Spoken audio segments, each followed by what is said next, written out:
The knock at the door, the visit from the law, looking to track down a suspicious vehicle, or in this case, truck. This is a victim. This isn't a suspect. A victim who, like so many others, logged on and latched on to a deal. Might be Craigslist or the Corner Lot website.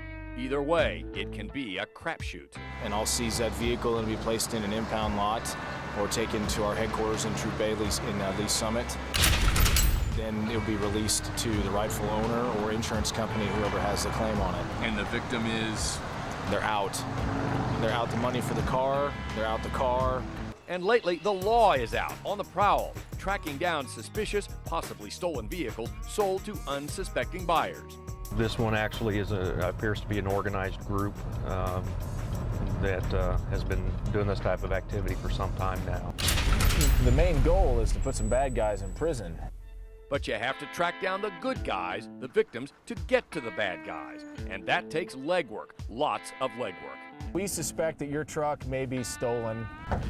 That door they knocked on earlier, the truck's new owner finally tracked down. We didn't mean to alarm you on the phone. He bought it off the internet, thought he'd done his homework. We're going to make absolutely sure, no doubt whatsoever, that this truck is stolen before we take it. Okay. Okay.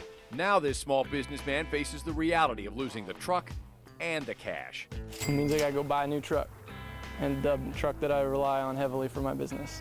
You spent $4,200. You expect you'll see that back? Not a penny.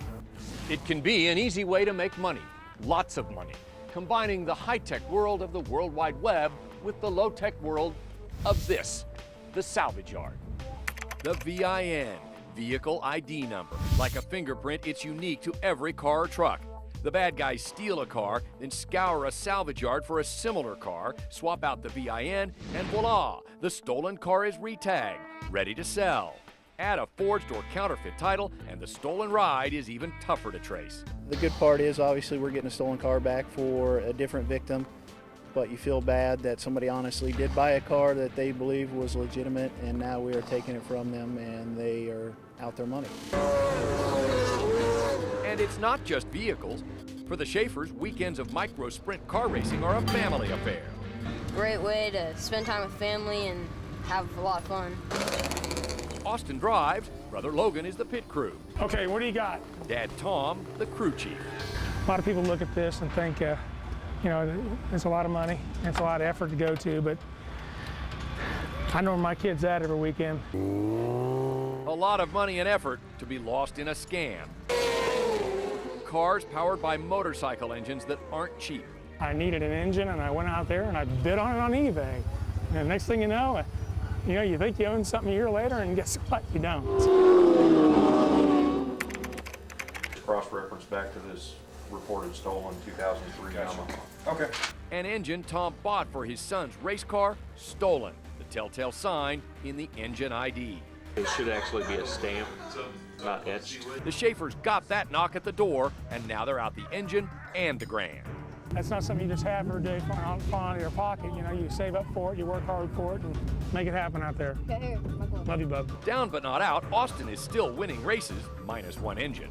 And in the tight-knit racing community, a crew chief dad is spreading the word. I try to pass it on to all my fellow racers and just consumers in general that, you know, hey, this can and will happen. So just buyer beware. See how easily that peels. Remember our truck buyer? Turns out he gets some good news, sort of. It does not appear like it's stolen, no. Not stolen, but the law was onto something. There's a potential that there's some odometer fraud involved with this particular truck. A reprieve for now, but the law moves on to knock on other doors. I'm glad it's odometer fraud instead of theft, but still not happy about it. Bought a truck with 100,000 miles more than what I thought I was buying. But at least you get to keep the truck. I get to keep the truck. That's the important part.